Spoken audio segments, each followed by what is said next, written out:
All right. Welcome back, everybody. This is conversation number 111, and we're having another NoHacks pod TLC crossover panel conversation. This time we are talking accessibility, AI discoverability, and SEO, and how all of that impacts experimentation. We have Shirley, Alisa, and of course, our dear friend Sani back. And this time, Sani's double dipping here. He's going to be both co-host and panelist. But before we start, as always, let's thank our sponsors.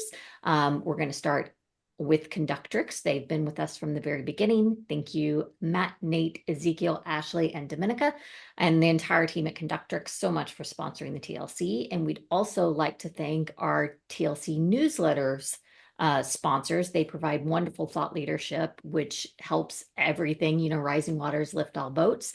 Start again with Conductrix and Growth Book and Ask Why. Thank you all for providing your thought leadership to the community. And all three have also been sponsors of our conference, and we hope that they will again this year.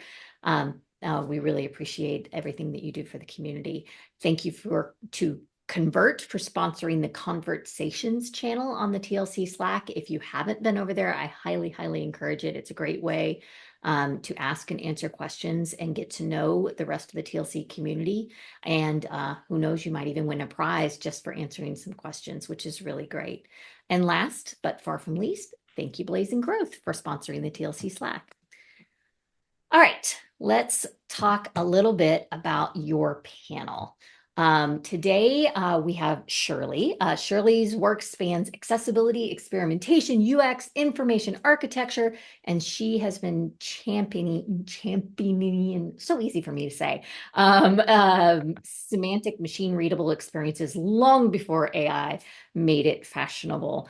It turns out that when you build websites that work better for humans, they often work better for machines too. So Shirley is our accessibility expert, and really, really, really excited to have her here. Then we have Alisa Scharf.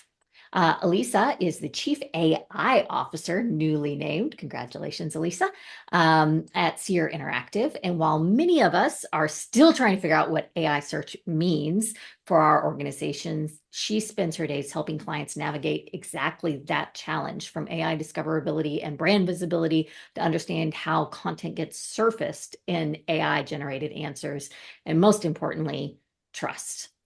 Then Sani, who we all know and love, he's going to be joining me as both co-moderator and panelist, because he happens to also be a technical SEO expert, which we needed for this panel. And as we all know, he's host of the NoHacks podcast. He spends a lot of time thinking about how machines find, understand, and prioritize information.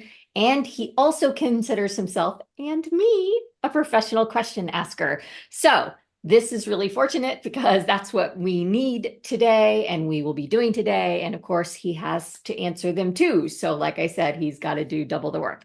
Okay, so we're going to get started, and we're going to start with you, Shirley, because you and I kind of had this conversation a couple of months back, and I reached out to you about this idea. So I want you to kick us off. Explain why we're having this conversation, like what's happened over the last year or two that has changed, that has brought these disciplines together, and why is everybody suddenly finding themselves having the same challenges? Or is it just out in the open and you're discovering that you were never really alone in the first place? Stop sharing screen. All right. Thank you. Thanks, first of all, for having me and for thinking of me for this panel. I'm really happy to be here. I think what started this all is I gave a presentation also on the TLC, I think last year or a year earlier. It goes really fast, about digital accessibility. So next to me being an experimentation consultant, I also would like to call myself an accessibility preacher or advocate, or how you want to call it. I post about it a lot on LinkedIn and have my ideas around it. So Kelly came to me, I think a few months ago, with a question or a thesis that she had around the overlap between accessibility and optimizing for that. So optimizing for humans with, for example, a disability, and making your website better for them, and AI, because there's a lot of AI buzz going around. Organizations are panicking. We need to optimize for AI readability, but also for AI to be able to order on your website. And the thesis was really about, okay, I think there's a lot of overlap between those two. So Ken did some research and I did as well. And turns out there is a lot of overlap between those disciplines, also SEO. It's like for the SEO experts going back in time right now with all the checks that needs to be done, Google coming up with a checklist about, for example, adding form labels and stuff. Yeah, that's all accessibility guidelines and checks. So yeah, it's finding out that I'm not alone in the first place. Yes, but also having a larger audience and another priority for accessibility. So I'm really happy about that as a side effect. So yeah, that's I think why we're here, and I'm really curious about the conversation and learning from you guys. Awesome. Is that the intro? That's a Yes, great that's intro. exactly what we're looking for. Exactly. Okay, cool. Sani, can you take the next step where we talk about the SEO kickoff into the technical semantic layers of all three? Yeah, and really, first of all, this should have happened 20 years ago, not the panel, but it was rude and irresponsible, but I guess people browsing websites are just the most patient, precious people in the world. And then they'll just deal with anything that's broken and wait for it to load and blame themselves when something doesn't work. And it's just people. Now we have machines doing the same things, and machines don't give an F, and they just go away if something is broken. That's the reason. The second reason, we have the biggest sporting event happening right now. I'm not talking about the World Cup. And if you want to teach a machine how to enjoy a basketball game, one of the things you'll give the machine is the rule book. Like that's the first thing you'll give the machine, the rule book. The rule book is semantics, accessibility. This is what the web is supposed to look like. We built it the wrong way over the last 20 years. Sure, many people built everything the wrong way, but there's the rule book. This is what it's supposed to look like. When someone's training a machine to access and read and use a website, you start with the rule book, and then you deal with everything that's broken. This is why it's all coming back to that. So well said. Yeah. I mean, this whole conversation, I think, it's really fascinating to me as somebody who's been in SEO for a long time, as you have, Sani, where, we come up thinking about bots as not quite a necessary evil, but a box we have to check, right? And it's like at Seer, we have always been so human centric. I'm very lucky to have come up and really developed my aesthetics and taste about what is good marketing at Seer, because we've always been so focused on what's best for the user. And bots are like, they're just part of the consideration set, right? It's like, well, you got to make sure the machines can crawl things. Even to the extent in visuals, it's like bots are like these little bugs. We have to make sure we're feeding them appropriately. Even that, it's so hard coded in my mind. And I've been forcing myself, especially the last few months, to think about it more broadly and think about bots as proxies for people. And I think when we talk to clients, there's what I'm excited to talk about today is there's a lot of confusion, there's a lot of fear and uncertainty about what do you do with these bots? And it's hard enough to figure out what's going on with the bots who disclose their identity, but the vast majority of bots now are not disclosing their identity. And so you think about bots as this, potentially evil technical machine that could cause your website harm. And yes, that's part of it. And I'm not a cybersecurity expert, but like that's certainly something to keep in mind. But far more often, these bots are just acting as a proxy to a human as part of a conversation in a large language model. And they're trying to collect the right information. And what we are finding is when they are blocked, they're going to make things up. And often that's going to be wrong. So I think we're at this really interesting crossroads about how much risk do we want to take on as somebody who's responsible for a brand, responsible for a website? You don't want the website to go down, and you don't want to allow all bots in, but I think we do need to be more forthcoming with how we are crafting that strategy. Yeah. Exactly. And I'll just mention the Amazon Perplexity thing because the hearings are going now, and I don't think the case is still not done. Where basically a court is deciding if bots, speaking about AI agents acting on behalf of human, if that's assistive technology, if using them is fraud, like nobody knows what this is yet. Like we have to figure it out as we go. But yeah, treating these Lay the bots. groundwork for the people who don't know. Yeah, there's a. Can I use bad words? Yes. There's a pissing contest going on between Amazon and Perplexity. There's no Okay, other way can to everybody describe it. stop for a second and make fun of Sani for thinking pissing contest is bad words? Hey, it's your channel. If this was NoHacks, I wouldn't ask. Okay. I have to be polite. This is NoHacks TLC. This is you. Sure, but I have to be polite. Anyway, I can do worse than that. A few months ago, several months ago now, Amazon blocked Perplexity Comet browser from logged in parts of its website, claiming it's an abuse of Computer Fraud Act. Or it's fraud, basically, it's computer fraud. Perplexity literally responded by saying in a court, you're being a bully. And that's how you know it's a pissing contest, because they're not being serious. They literally said you're a bully. And then Amazon blocked them. Then another court said, no, you cannot block them because this law should not apply to that. So the argument really is that a user, a human user doing something? Is that an extension of a user, or is that an autonomous thing acting and doing things? You should not abuse courts. Courts should not be making this decision. If Amazon wants to block anyone, they should block them and be the bad guy they are. They should not hide behind a law. Like, I could do worse now, but I'm not going to. So basically, we need to decide if this assistive technology, if this is assistive technology acting on behalf of a human, if this is some kind of a fraud, crawler, whatever, because nobody knows right now. What I think this should be in the future, an AI agent should be tied to a human identity, like acting online. I don't care about. So you're saying no different than a reader. If it's browsing the web, it should it should be able to authenticate But it itself. shouldn't be doing it without the request of a human. Fully autonomous, acting, like doing things, buying things, there has to be a human behind all of that. Because otherwise it doesn't make sense. Yeah. Or a company, at least. Let's put it that way.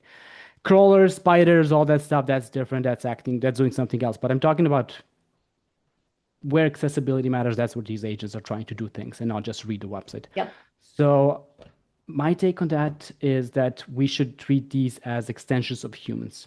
The same way a screen reader or links browser or whatever else is treated as an extension of a human doing something. Yeah, I think it's so easy to dive into, it's a machine, so we optimize for machines.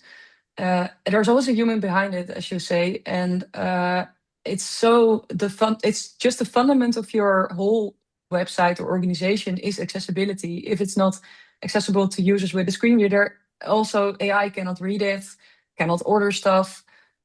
So these things that the accessibility experts have been preaching for 20 years are the same things that we are now focusing on. So yeah, I really like that approach. That there's always a human behind it, and that's so true.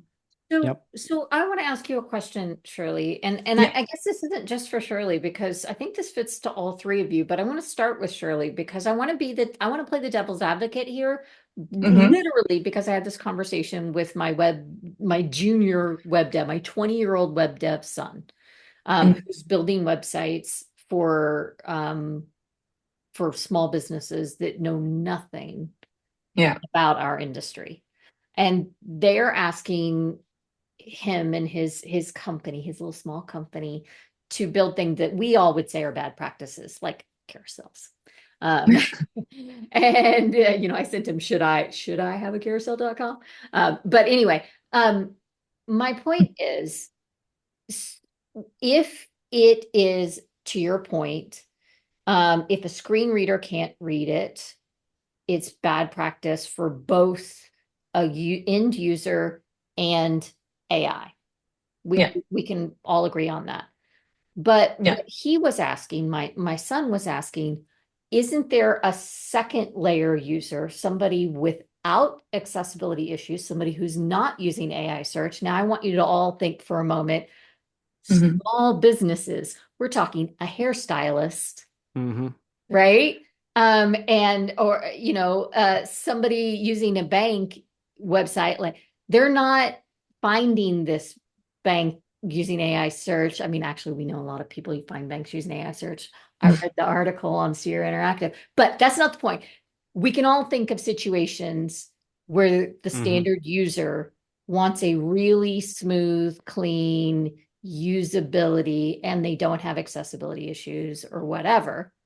Yeah. So there's a use case for this other user that we in the experimentation and usability and whatever industry have been optimizing for. I don't understand that at all. How can you say clean and smooth and non-accessible? It does I don't mean not. So like what he was talking about is like React and single page app is. And that's clean and smooth because Zuckerberg said it was because it's clean and smooth instant. 10 years ago. No, because it's instant load, that you don't have to put things behind the JavaScript. All of that is easier for the page load, all that stuff. Tell your son to go to my website, nohacks.co, and see if it's instant load. Because it's not Flash, it's not React. And also, I think everything you're describing, that's Flash. And Adobe killed Flash. I just Googled it in 2020. Like, we don't need that anymore. We need something that has structure behind it. Because that structure. Wait, what did you say is instant load that's not? My website. Oh, Flash, Adobe Flash. Like, you just described Flash. It's something that's flashy and doesn't work behind the scenes. Flash. We don't have that anymore. Adobe Flash, yeah. But I do want to come back, Kelly, to your point about the people that don't need accessibility support.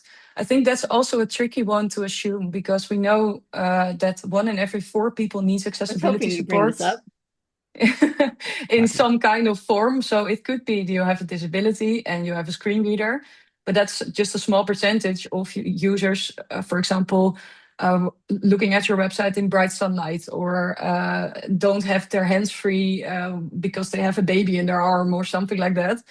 It could also be just needing fast connection, internet support, site speed. It's so much broader than what we think. Oh, it's only for people with disabilities. Also a lot of people though. So I think when you look at, okay, they don't need accessibility support, I think it should always be the fundament of your website, even though you're a small company or a big one. And I see examples of this in the field, that they are also optimizing for this. And it's really for me a no-brainer, but I think for your son, for example, I do understand that it sounds difficult, right? Because you have to comply to a law and you have all those checks that you need to do. But if it's from the beginning there, then you also have more visitors on your website that could actually find your website, and also with AI and SEO. So that's I think the most important way of looking at it. And that's also I want to highlight your stat. 1 in 4 is probably low. 1 in 4, but if they 1 in every, this 25% of the whole world, that's a lot of people. That's still a lot of people, but it's also that's the like known, and there's known, and there's situational. I thought you said low. No. That's I'm saying it's probably more than that. Okay, I thought you said low. Sorry, Kelly. If you're selling someone a car and they're driving during the day, is it okay to sell them a car with no lights? Absolutely not. That's a great analogy. Yeah. That I just came up with. Did you really? No, but it's irresponsible. Like, you don't have users who need this. First of all, how do you know? Like, how do you know that? And how do you know that's going to be true, not in 5 years, but tomorrow? That's great. I can't wait to share that. And Alisa, the other thing that they explicitly said was they were going to do the very core basics of website best practices in SEO, but they weren't going to worry about AI search because these were local small businesses. Now, lay it out. Why should they care? I mean, there is an incredible volume of people using AI search, right? ChatGPT came close to reaching 1 billion, I think, weekly active users.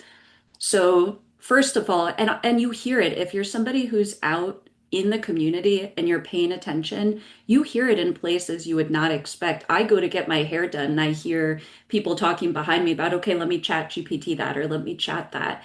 Like it is out there, right? There's definitely a segment of people who are heavily opposed to AI.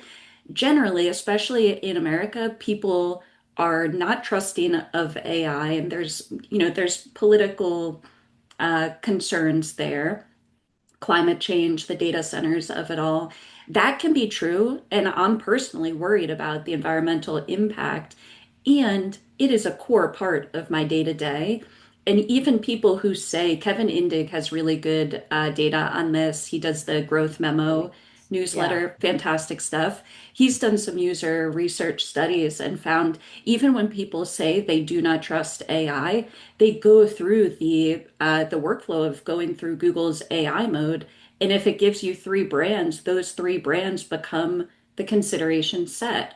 So explicitly, they are saying, I don't trust AI, but implicitly with their actions, they absolutely trust AI. And the last thing I'll say on that, like we think about AI search and traditional search, and sometimes that's how we talk about it. The past couple of years, that's how we've talked about it at Seer. All these things are blurring, though. There really is no more traditional search.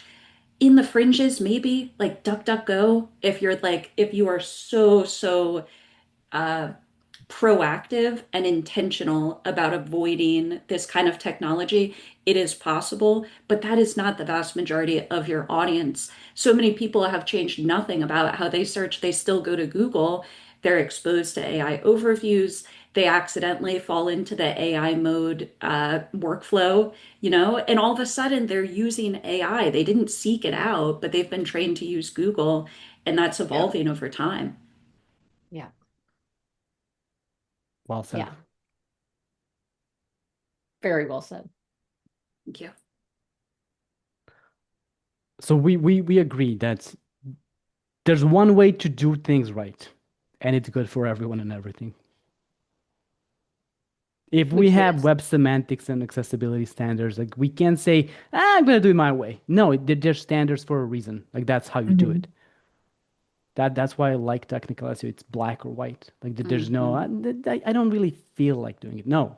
Can we talk a little bit about those standards and how they overlap between accessibility and AI discoverability and SEO? Like what are the core standards in each of those categories? Yeah, I think they overlap like 90%. It's semantic HTML is all about structure of your website. So the headings need to be in order.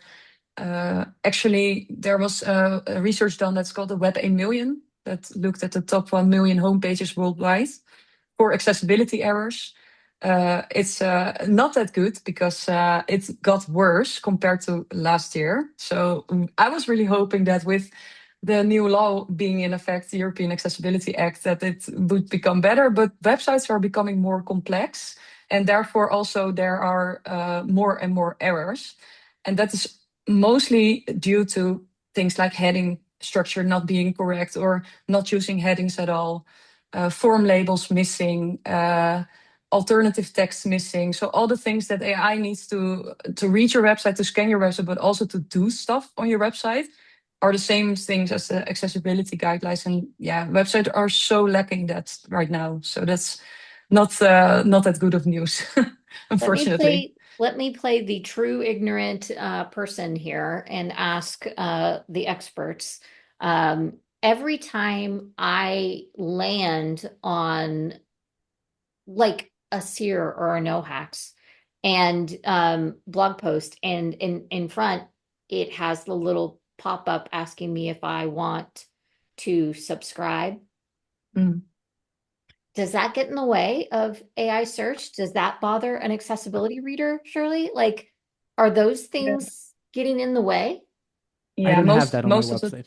yeah, I'm most of the time sorry. they do. Yeah, when you have it, yeah, just tag it correctly, and then also the screen reader could, for example, close it easily, like a user with a mouse does. But Where most did of I the see it times on they are your not. site, Sani? No, Did I you see it didn't. on Nope. Substack? You don't have I Substack. nope. I thought I'd seen it somewhere. Hey, don't blame me. No. It's not Sorry, you? Shirley. Could be. Continue, Shirley. No, absolutely not. Okay, go ahead, Shirley. What were you saying? Yeah, so the everything that you hide behind something, that's a burden for the screen reader or for the user with cognitive disabilities. Could also be that people get distracted really fast, and then it's also not good. So yeah, I would say that's a common practice. Not use pop-ups, don't use carousels, all those things that move and pop up. That's And I'm so not glad you good. brought up the Web A Million project because I wrote about it on my website. I submitted an article about this, partly about this for Search Engine Journal recently. Somebody It's add a coming link to Yeah, it. live. yeah. Shall I put it in the Yeah, Slack? I have it open. I'll Oh, put it in chat on Zoom. I have it open all the time. cool. So the errors that, trust me, we have average homepage has 20% more accessibility errors compared to last year. Let's start with that. Like That's that is crazy. horrendous. After 5 Yeah, years of things getting better, we got an army of vibe coders, and now websites are yeah, getting worse. And they did name vibe coding. It's not just me, by yeah, the way. yeah. They They name did. it at the end of the report. The biggest issue that the biggest jump is low contrast text. And what do vibe coded websites have? Low Low contrast contrast text text. because it looks cool. And then Yeah, there's missing alt text that's gone down, actually. Missing labels has gone up, and then empty links have gone up, empty buttons have gone up, and missing language declaration has gone down. Looking at, but I'll just read this because I love what they said. Let me just. You can These share the trends screen. likely reflect broad. Let me try. Reflect broader. I'm just looking at the. Can I? You can. Too far. Is it this? Yes, it's this. Okay. These trends likely reflect broader shifts in web development, including increased reliance on third-party frameworks and libraries and automated or AI-assisted coding practices, vibe coding. yeah, That's all I want to Wow, say about it. straight up blamed it. Yes. yeah. But So, that's yeah. crazy, right? So the AI code, vibe coding makes it less readable for AI. That's So it's insane. kind of Exactly, a exactly. weird Yes, loop that we're yes, in. That's crazy. yes. Exactly that. Also, and you know more about accessibility than I do, Shirley, but ARIA attributes, like you're supposed to use ARIA attributes when you don't have proper semantic HTML tags and labels. And Correct. Yeah. OpenAI's documentation says use it everywhere. Like if you want to optimize Mm, for Atlas browser, just use ARIA labels everywhere because that's what we look yeah. at. That's wrong, and they have no idea what they're talking about. They're teaching Yeah. the next generation of vibe coders to do it wrong. Yeah. Yeah. We're like you said, we're AI is helping us make websites AI cannot read. It is absolutely insane. Yeah. And when you talk about ARIA, for the people that know it, it's Mm, made for accessibility. Indeed, what you say when you don't have the semantic HTML, ARIA helps, for example, screen readers to label stuff and make it easy to understand. But ARIA is being misused a lot. So it's used by developers to, for example, put fake names in, or it's also one of the biggest causes of all those accessibility errors. So that's great. That's also crazy So, absolutely. that it's made for accessibility, but it causes so much errors. so ARIA is like what you do if you're not doing it right. It's like a shortcut. No. When there's no standard for a certain thing your Oh, page is okay. supposed to say, you can use ARIA, and that's accessible rich internet application, ARIA. Yeah. In that report, WebAIM million homepages with ARIA present have 59.1 errors on average. Without ARIA present in the page, 42 errors. So Yeah. not a small difference. So 59 to 42 number of errors on the page. I would love to see an overlap because I know you do audits, Sani, to see like if the page is if websites are ready for SEO and for AI. I assume Seer does the same thing, right, Alisa? Yeah, yeah, absolutely. Yeah, and I'm sure, Shirley, that you have a accessibility audit. I would Yes. love to see an overlay of companies for accessibility, SEO, and AI discoverability. And like, what do those scores look like? Like how, if one company scores low in one category, I'm assuming they score low in all three Hmm. because of, and like if you were to just focus in one area in accessibility, would it automatically improve all three? Yeah, I To, bet that's a it to, good would. one. to be clear, if your website is just bad, like content is bad, you don't know what you're talking about, making it perfectly accessible is not going to help. Mm. This is something that can hold you back, not lift you up if you have nothing else. Yeah, Like Yeah, of course. exactly. schema is the same way. Everything machine Because you delivers could the do same a way. super high contrast, simple, but it's not going to It's still, communicate Exactly. your, yeah, Exactly. yeah, yeah, yeah. yeah. Or you can do everything perfect and then lovable build it and Hmm. no Mm, yeah. engine can see it. Yeah. And nobody can find it, Yeah. Yep. Yep. or Yep. Yep. yeah, of course. But still, it would be a really interesting. We should do that. Let's do that, y'all. Yeah. Yeah, let's do that. Build a broken Let's write it website. up. Then build a broken website. That's also nice. Well, I don't think it's that hard to build one. I think we just need to Vibe code.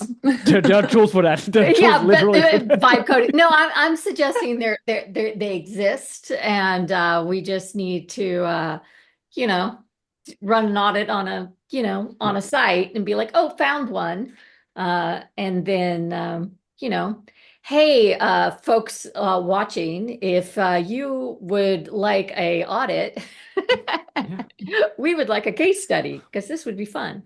We I could, did a study. I did a study 2 weeks ago. yeah, So I took CNBC had world's top fintech companies list. Its top 300 companies, fintech companies.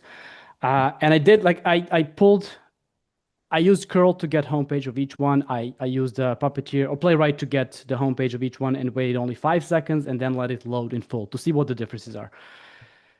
20% of the top 300 fintech companies' websites, that sounds like a lot of money that they're managing, deliver less than 30% of their content without JavaScript, which means more than 70% of their content is not visible to any AI engine or any AI crawler because they don't render JavaScript. If these people have no idea what they're doing with their website, should we trust them with money? wow, Yeah. It gets worse, but that's the number one thing that jumps out. But yeah, wow. 47 delivers zero content to AI crawlers with no JavaScript. That's 17% of all these companies. Like nothing. It's just an empty div that React is supposed to populate. Crazy. Yeah.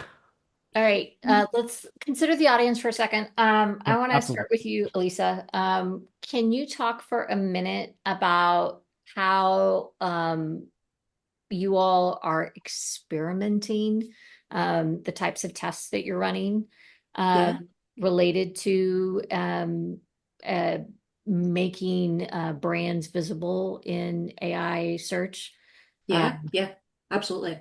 yeah, I've got one thing on yeah, what we were just talking about. And yeah. again, like thinking about this audience, what is most interesting to me is I think we are describing a miss on the side of consultants as well and marketers. And I think when you think about that small business owner, and let's imagine they do have a fantastic offering, they do have a really good business, this is just a blind spot to them. Part of the difficulty of a individual like that in getting ahead is that there are three different types of audits that they have to run, right? So if it's like, hey, I need my site to be accessible, so I'm going to get Shirley to do that. I know I need SEO as well, so I'm going to work with Alisa or I'm going to work with Sani. That's something we're talking a lot about, the kind of the dark side of SEO, of AI, a lot of dark side to it. But if you think about the opportunity, I think it's really exciting to think about a world where there is just one audit and you can send all of that and create those tickets for the dev team or the shop to implement all of this. Just make it easier for people to do the good stuff they are doing if digital is not part of that good stuff. So that's something I just wanted to say. But to answer your Exactly. question, thank you. On experiments, especially with AI search, I think our work the past few years in really trying to dig in here and get our hands dirty, probably my most compelling takeaway is that we really have to think about AI search as a fundamentally different system than what we're used to with SEO, right? And SEO got to a point where it was such a finely tuned science where you can dig into the data, you can follow what Google is saying, but if it's 2020, there's you're trying to squeeze blood from a stone at that Yeah. point, right? And it's like it's really hard to get ahead in this zero-sum game of Google search. You think about AI search, though, there are wildly more variables than with traditional search. The first thing that I think is really interesting is we talk about AI search. You might have an audience that's highly concentrated on ChatGPT, or you might have an audience who's highly concentrated on Claude. And in the past, with traditional search, you can say, okay, we're going to do this stuff for organic. It's going to help with Google. It's going to help with Bing. It's going to help with Yahoo. That is not how this world works. Very different, fundamentally different mechanisms. No one's trying to copycat each other. All of these entities think they can be the leader of their space. So you've got all these different fragmented search experience surfaces, including Google. Google itself is wildly difficult now to optimize because it is not 10 blue links anymore, right? There's paid search, there's local SEO, there's product feed implications. All of that existed before AI search. Now we've added on AI overviews, we've added on AI mode. Google search is now filtered through Gemini 3.5. Gemini is a separate thing, separate but related. So the idea of that we had like maybe 5 years ago about we're going to run this experiment, we're going to take these 10 pages, do something to them, look at these 10 control pages, see how it works. That act is so much more complex now. So beyond the specific experiments, of which there's a lot, content recency is huge. Sending the right signals about your brand, I think, is really big. And that is very different from SEO. When I was doing direct work for clients, I would have never said, okay, let's start with your branded searches. So it's like, that's great. You just rank for your branded searches, right? All you need is a homepage that's crawlable. You don't go after that. That's like the lowest hanging fruit. You want to rank for what's the best checking account. You don't want to rank for, Wachovia checking account. Today you have to think about those branded searches because within this fragmented ecosystem I'm describing of all these different models, there's also these different layers where there's a lot of context stored in that training data. And what was true about your brand 3 years ago and lives in that training data or even longer could be impacting the truth today. You've also got a layer that we're kind of calling invisible criteria at Seer. And it's the idea that all of these models have a level of post-training data, right? Where it's like they want to generate the best possible answer for each query. And there's a level of hard coding that goes into that, where if you want to be visible for a SaaS related product, maybe the model knows, hey, user experience is really important for SaaS.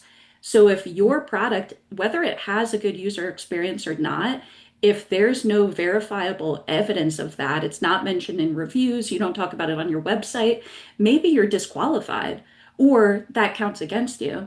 And then the last layer is that web validation, where often these models are doing query fan out or validating searches to say, okay, here's what I think is true. Let me go search the web, use a search engine to validate that. So traditional search is still underpinning all of this. So it's just, there's so many different surfaces and ways to slice and dice. So my very long-winded answer, I know, sorry, this is more than a minute, but I'll wrap it all up by saying, I think the measurement strategy for all of this is by far the most important thing. Otherwise, you could be launching all the winning experiments in the world. And if you're not looking at the right scoreboard, then your client's going to be like, what am I paying you for? Or your boss or your board is going to be like, none of this stuff makes sense. And we are departing from this era of performance marketing where everything was visible on a scoreboard. And so Yeah. that's what the board is used to, that we really have to start educating and moving against. What we're Yeah. measuring has completely changed. Yes. Can I Yes. just add something I heard from you, Alisa? The defensive prompts, defensive strategy. It's more about entities than pages in this new world. That's how simple it. The most basic way to explain it. It's not about ranking pages. It's about machines understanding your entities or any entity, and what the connection between that entity is. And one thing I heard from Alisa is, and Seer on your blog, find what these LLMs know about you and your brand. Like ask, what does Seer do, for example, or Yeah. is Seer a good company for this? What's their specialty within SEO? And by the way, it's enterprise SEO. I tried that. It says it's enterprise SEO almost every time. So I'm sure you That's wanted good. that. Yeah, I'll take exactly. it. So try to figure out what they know about you, because LLMs are weird. And when they are trying to get an answer, it's like trying to pick something from a bucket. Like the user wanted something in this general bucket. If you're in that bucket, you have a chance of being named in that response. It's not about ranking page. Like there's nothing easier than ranking high or appearing for some stupid prompt. Like you can find something that nobody else is writing about. Write about it. You're going to be in ChatGPT within an hour if you submit to Index Now or like whatever engine. It's not about that. It's about how clear and how easy it is for these systems to understand your entity. And to say why I think this is even more important, there was a ruling in Germany yesterday or 2 days ago where German court found Google liable for something that they made up in AI overviews about a company. They said it was it's so good. They said it was Google AI overview said those two companies were doing some scammy things in the past, not at all true, and now Google is responsible. So what that means, and this is just me guessing how this might play out. If Google is at risk because their system, the system that they cannot control, hallucinates something about a brand, it will not show your brand unless it's absolutely certain about you. Yep. Because if it doesn't know exactly what you do, it might hallucinate. If it's absolutely, or there's no absolute certainty with LLMs, I'm aware of that, but you can get close. If it's close to certain about what you do and like what your history, who your founder was, if that's different in two different pages, you might not have a chance of showing in AI overviews if courts keep pushing Google on this. Yeah. I saw that pop and I was like, oh, this is going to be Oh yeah, interesting. it's so good. Can we talk, Shirley, about my favorite topic, accessibility testing? Yeah, sure. Okay, cool. Yeah, so when you look at accessibility testing, I think it's the A/B test that we have been running for years. We have at Online Dialogue a database of 10,000 experiments over the past, I think, 15 years. And from that, we diverged 5 optimization strategies. One being ability. And ability is about making desired behavior easier for customers, removing friction, just the simplest optimization strategy. That tends also to be the strategy, the number one strategy when we look at win rate and business case. So it's nothing new. And this is really the same as accessibility. So removing barriers. We talked about pop-ups. We talked about carousels.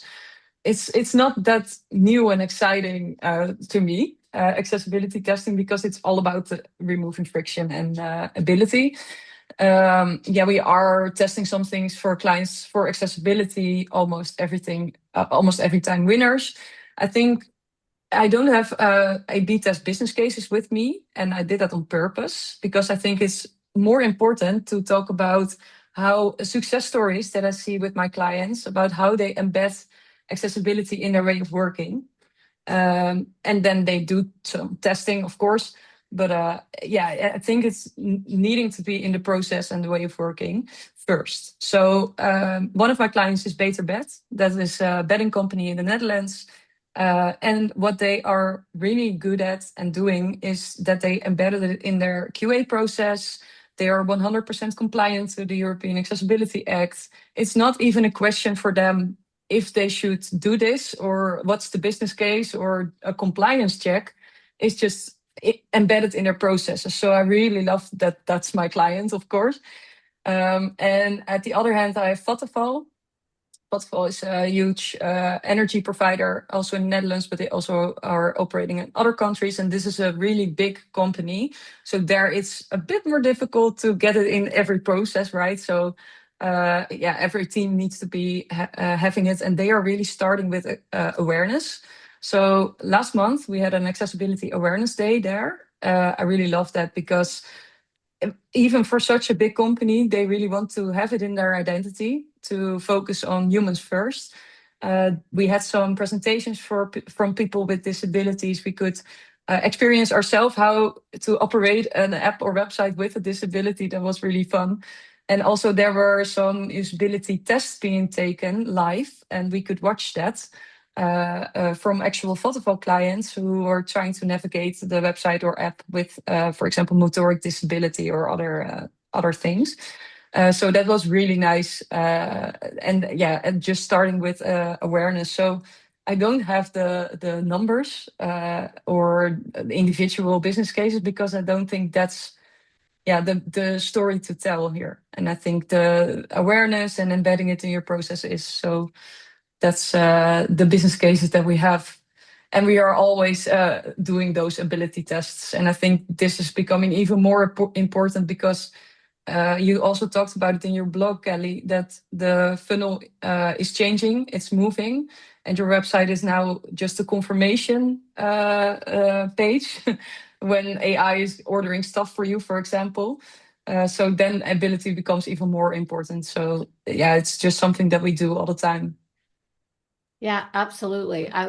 So in my experience, if I run a test that improves accessibility, it has a much greater chance of being a winning test on whatever the key metric is, the primary metric. It's amazing how, and they're never sexy tests, they're not the tests that the client wants to run because it's not something they're passionate about. But I always get them in under the radar because they're low risk, they're always low difficulty. And I'm like, let's just run this one. And in the back of my head, I know, and it's a sure thing. And they always are. So run them because they're your sure bets, and they're going to make the website better, not just for your customers, but for the bottom line. You're going to ring the register at the end of the day. There's always a line of testing continuously being done. So that's really nice to see those results from such small changes that sometimes you cannot even see, but that's the thing. Yeah, and I put a link in the TLC calls channel. There's a Smith and Connors article. They did a study. They analyzed 10,000 websites, and they found that the accessible compliant, the WCAG compliant sites have 23% more organic traffic, and they rank 27% more keywords compared to the non-compliant sites, because the bots can scan them, not just that's your overlap. It makes sense. So anyway, those are the tests we should be doing. Yes. All right. 5 minutes. What should we close on, Sani? Time goes fast. Yeah, I know. Shirley mentioned process. I think the process is all messed up if accessibility is something that's talked about last or after the website is launched. And it's completely unacceptable. And this is just not how it's supposed to be. I don't know how we got here. I guess my guess is that we had developers being kings of the world and developer experience, making it easy for them to just build components like playing with Legos, and you don't know what plastic is that goes into the Lego. It's all kinds of messed up. I think that is all wrong, because what you're trying to communicate on a web page, if you were to tell me this is the product I'm selling, this is the price, these are the colors that are available, that's accessible information. And then somehow it goes to that crazy process and we put it in a Figma or whatever, and it comes out as a non-accessible website, and then we have to hire Shirley to fix it. Shirley, I don't want you to not have a job. Don't get me wrong. But that is so stupid and so wrong, building it that way. Building it wrong. Website optimization, in my opinion, don't build it broken. You're not gonna have to optimize it. CRO is a different thing, but like technical optimization means that Okay. you basically messed up.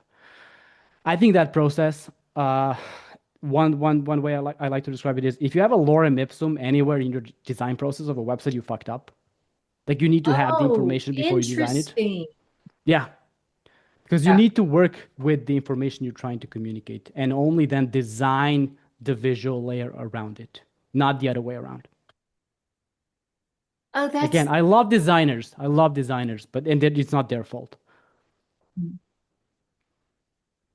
I really like that tip. So if you start with lorem ipsum, You you're fucked you're up. Yeah. starting behind Yeah. because you're Yeah. not designing. What if it's longer text? What if it's 10 lines of text instead of two? Well, and not just, yes, that, but also if you start with the intended message, not just message, but content, Yeah, then you're also Story. Yeah. designing. that's the only way. Exactly. Yep. Yeah. I think so I've much never of this goes back to org structure too. And I do think there's going to be some fascinating things that happen as a result of organizations trying to embrace AI more and more.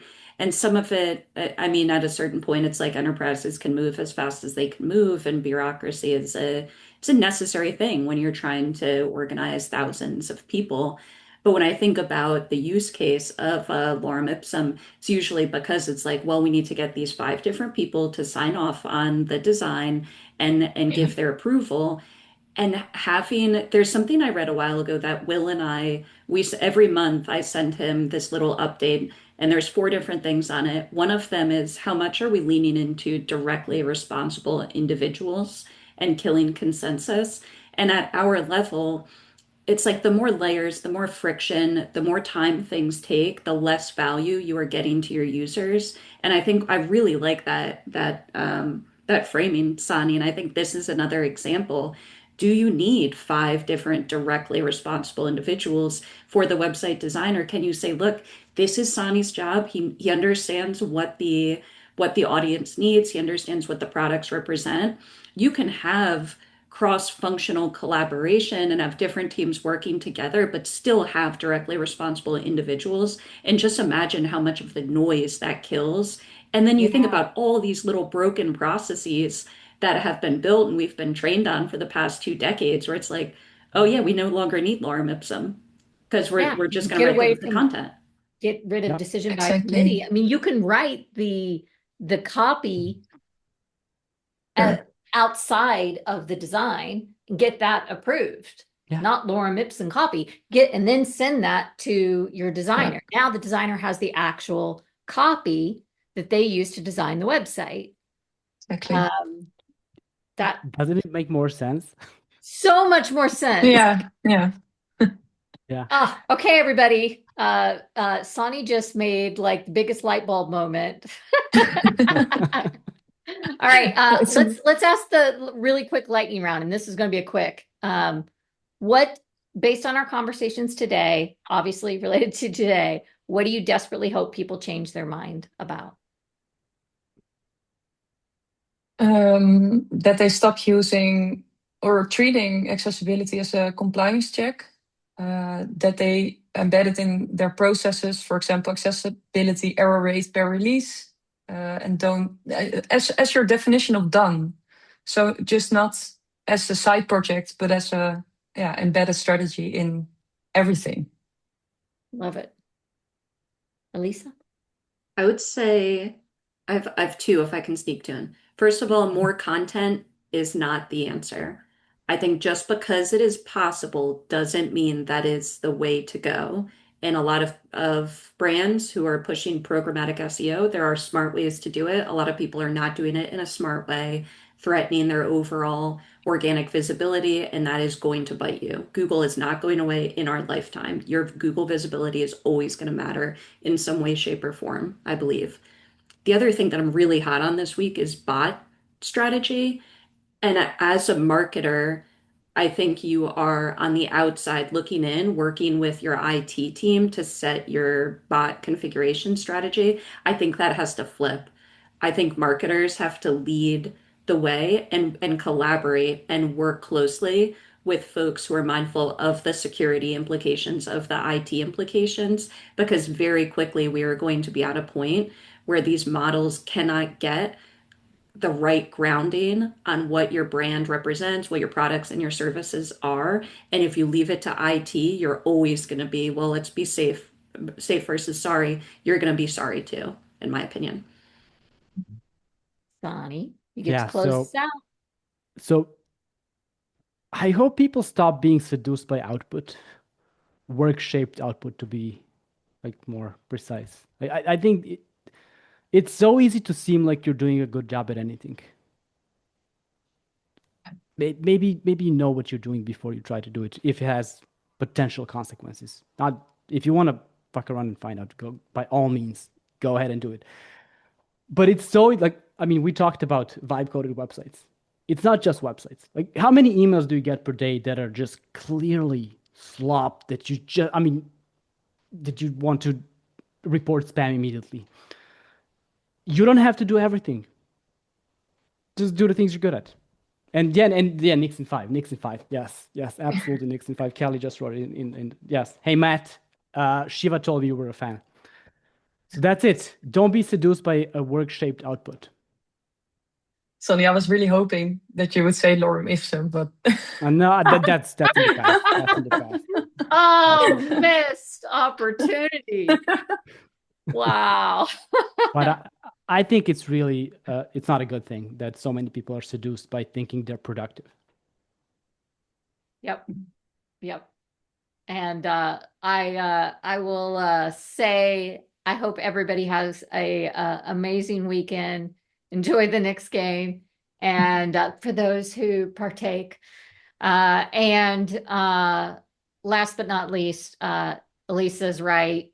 Check what you measure, because what you measure matters. Absolutely. Great. Have a wonderful weekend. Matt Have a good just weekend. joined. Thanks, y'all. Bye thanks, all. guys. Bye bye.